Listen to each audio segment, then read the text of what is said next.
தேவனுக்கே மகிமை உண்டாகட்டும். இந்த நாள் உங்களுக்கு ஆசீர்வாதமாக இருக்கும். ஏசாப்பா அந்த நாள்ல உங்களை ஆசீர்வத்தை வழி நடத்துவாரு. உங்க தேவைகளை ஆண்டவர் சந்திப்பாரு. இந்த நாள்ல ஆண்டவர் உங்களுக்காக தந்த வேத வசனம் லூக்கா 7ஆம் அதிகாரம் 13, 14, 15 வரையும் வாசிக்கிறேன்.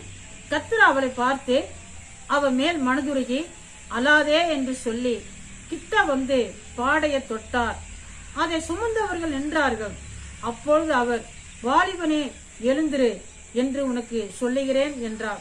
மரித்தவன் எழுந்து உட்கார்ந்து பேச தொடங்கினான். அவனை அவன் தாயினிடத்து ஒப்புவித்தார்.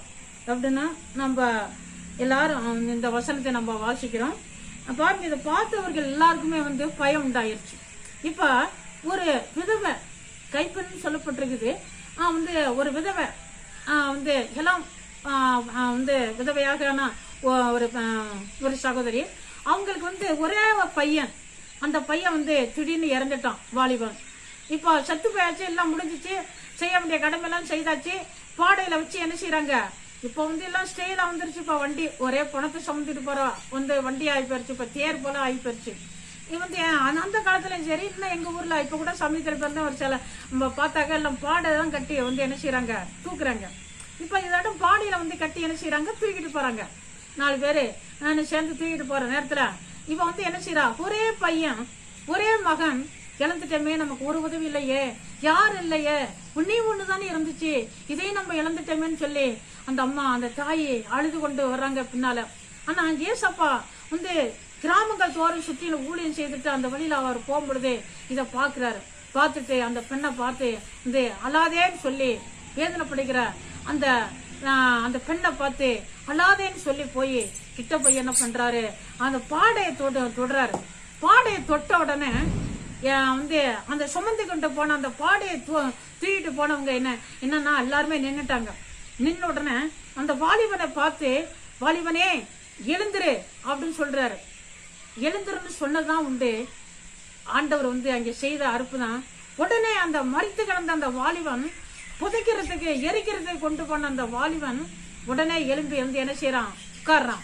அதை சுமந்துட்டு போனவங்க எல்லாம் என்ன செய்யறாங்க, மற்றவர்களும் அதை பார்த்து பயம் அடைகிறாங்க, பயந்துட்டாங்க. இப்படி ஒரு அற்புதம் நடக்குமா, இப்படி ஒரு காட்சி நடக்குமா அப்படின்னு சொல்லி எல்லாரும் யோசித்து அப்படியே பயப்படுறாங்க.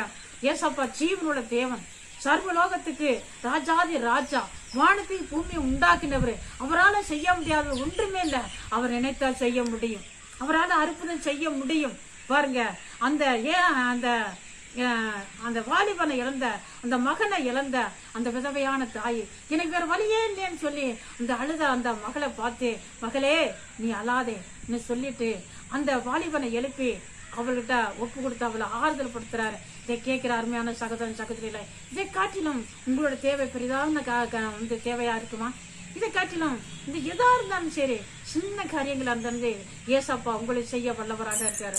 உங்களுக்கு செய்ய அவர் சர்வ வல்லமுள்ள தேவனாக இருக்கிறாரு. அவரால் செய்ய முடியாத காரியங்கள் ஒன்றுமே இல்லை. இதை காட்டிலும் பெரிதானவைகளை அவர் செய்யறதுக்கு அவருக்கு வல்லமை உண்டு.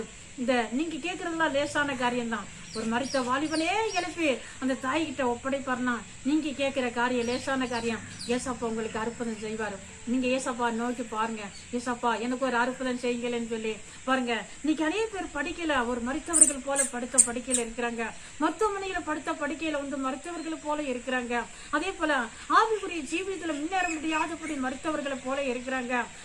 ரசிக்கப்பட்டவர்கள் ஆவிக்குரிய ஜீவிதத்துல முன்னேற முடியாதபடி, பிரகாசிக்க முடியாதபடி இன்னைக்கு மருத்துவர்களை போல இருக்கிறாங்க. ஆனா ஏசப்பா நினைத்தா உங்களை உயிரோட எழுப்பி வைக்க முடியும், உங்களை பிரகாசிக்க பண்ண முடியும், உங்களை ஆண்டவர் பயன்படுத்த முடியும், உங்களுக்கு ஆண்டவர் அற்புதம் செய்ய முடியும். நீங்க எதா இருந்தாலும் சரி ஏசப்பாட்ட கேட்டு பாருங்க, ஆண்டவர் இன்றைக்கு ஒரு அற்புதம் செய்வார். இன்றைக்கு நீங்க எதை கேட்கறீங்களோ உங்களுக்கு ஆண்டவர் ஒரு அற்புதம் செய்வாரு. நீங்க கேட்டு பாருங்க, இன்னைக்கு ஆண்டவர் உங்களுக்கு ஒரு அற்புதம் செய்வாரு. நான் உங்களுக்காக செபிக்கிறேன். பரிசுத்தம் நல்ல பிதாவே தோத்திரம், நன்றி ஏசப்பா. ஆண்டவரே தோத்திரம் அப்பா. அந்த வார்த்தையை கேட்ட அருமையான சகோதரன் சகோதரியில ஆண்டவரே தோத்திரம் அப்பா. நீங்க தொட்டு ஆசீர்வதிங்க. யார் யார் என்னென்ன தேவைகளுக்கா ஆண்டவரை ஜெபிக்கிறார்களப்பா, நோக்கி பாக்குறாங்களோ ஆண்டவரே நீங்க ஒரு அற்புதம் செய்யுங்கப்பா.